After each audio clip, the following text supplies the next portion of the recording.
An open seat contest to help shape the direction of Democratic politics for years to come.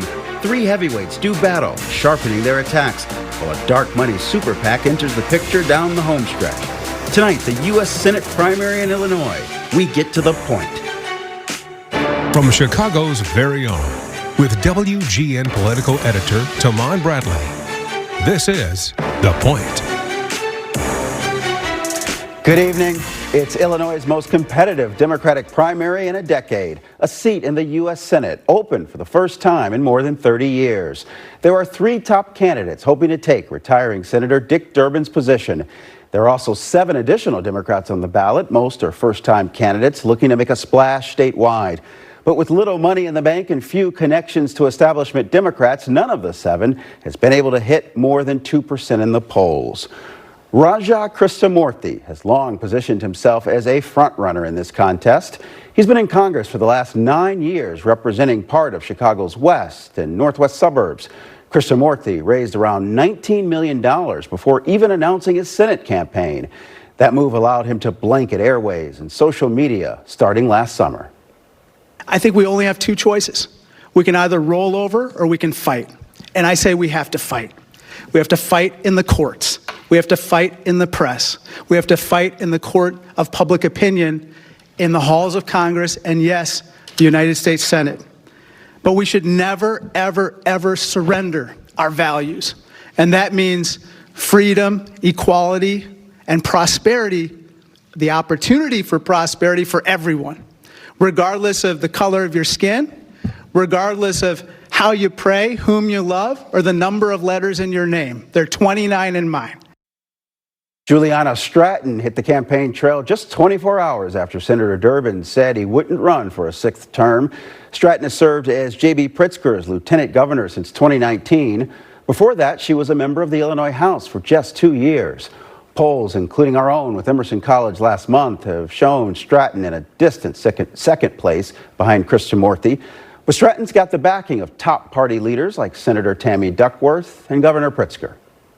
I am here to give the people what they want. And let me tell you what the people have told me that they want. They want higher wages so people can take care of their families. And finally, they want to make sure that the leaders that they elect aren't going to Washington to just cater to corporate special interests. They want leaders who are going to fight for the people, and I, again, am going to fight for each and every one of you. Congresswoman Robin Kelly rounds out the top 3 candidates in this race. She was sent to Congress in 2013, a special election to replace Jesse Jackson Jr. She previously served in the Illinois House and in the state treasurer's office. Kelly had a brief stint as head of the state Democratic Party. I'm running on a platform of people over profits, so we can finally have millionaires, billionaires, and corporations pay their fair share, so we can invest in health care for everyone, so we can see our Social Security become solvent, so we can build housing and affordable housing, so we can raise wages, so we can cap child care costs so people aren't paying more for child care than they are for rent, so that we can invest in economic development so we have economic opportunity. With 10 candidates on the ballot, this primary race could come down to small differences in policy and campaign cash. We asked Tina Safandalis of the Chicago Sun-Times to open her reporter's notebook during a conversation in Chicago's Greektown. Tina, it was too cold to go to Sox Park, but this isn't bad. Yeah, this is one of my natural habitats. Whoop-a.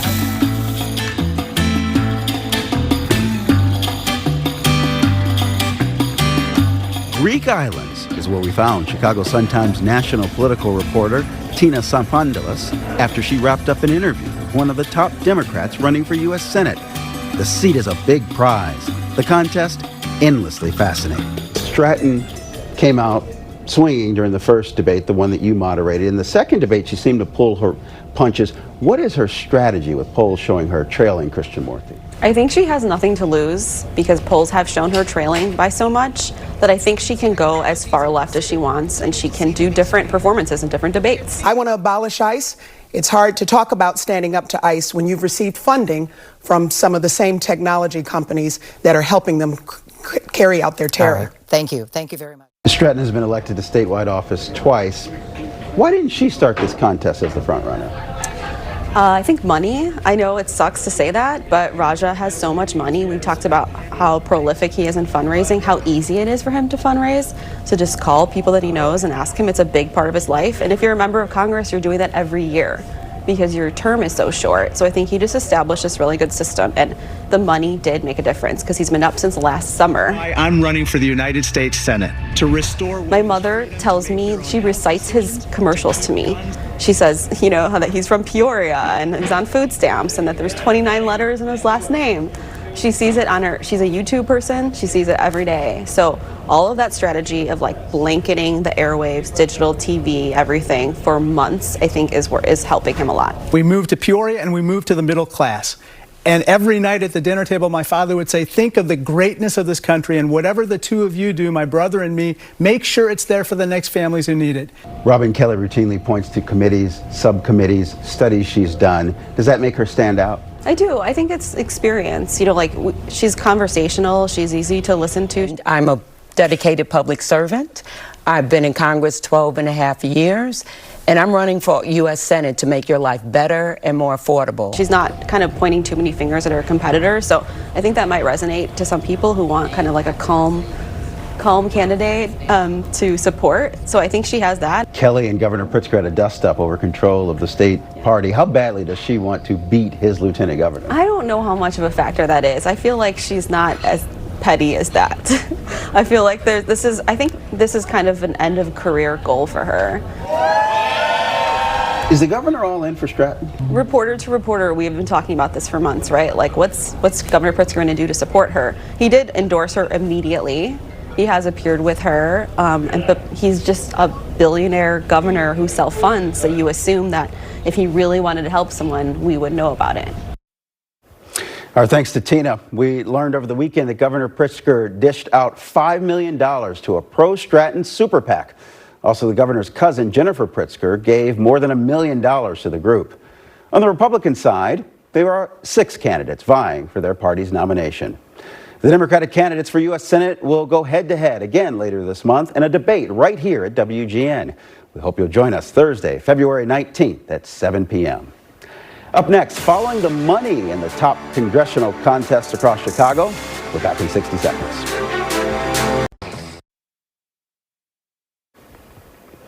Local and state politicals follow his posts on social media. Frank Calabrese goes deep tracking campaign fundraising.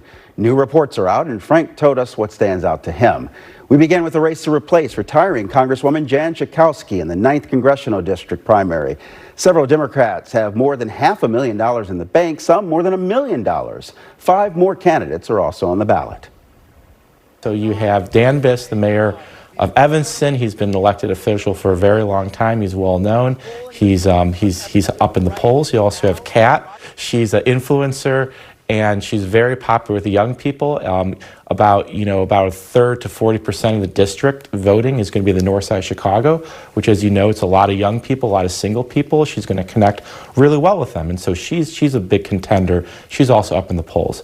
Then you have Laura Fine, who she's a state senator from the North Shore. I think she's going to do very well in the suburbs, very well with Jewish voters. And I think they are pretty solid as the top 3 right now. Why don't we talk about the 2nd Congressional District? Jesse Jackson Jr. has the name recognition, but the Democratic Party is quite familiar with Donna Miller. Yes, so Donna Miller, her husband is a dentist. He was also a state rep, pretty well known in the south suburbs.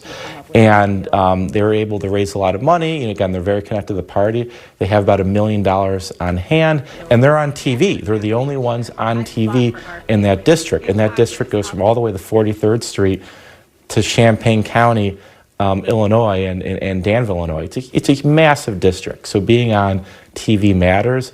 But you have Jesse Jackson Jr. in the race. He was a congressman previously in the district. And, that's just a golden name in that district. Let's talk about the Danny Davis seat, which is the 7th. So historically, that's been a majority African-American district. It's no longer, because of changing in demographics along the West Loop, the South Loop. It's no longer a majority black district. So, you could have a surprise there. Danny Davis has endorsed LaShawn Ford. LaShawn Ford is going to run a very strong campaign. He can win. But you also have a guy from the downtown area named Jason Friedman. He raised the most money.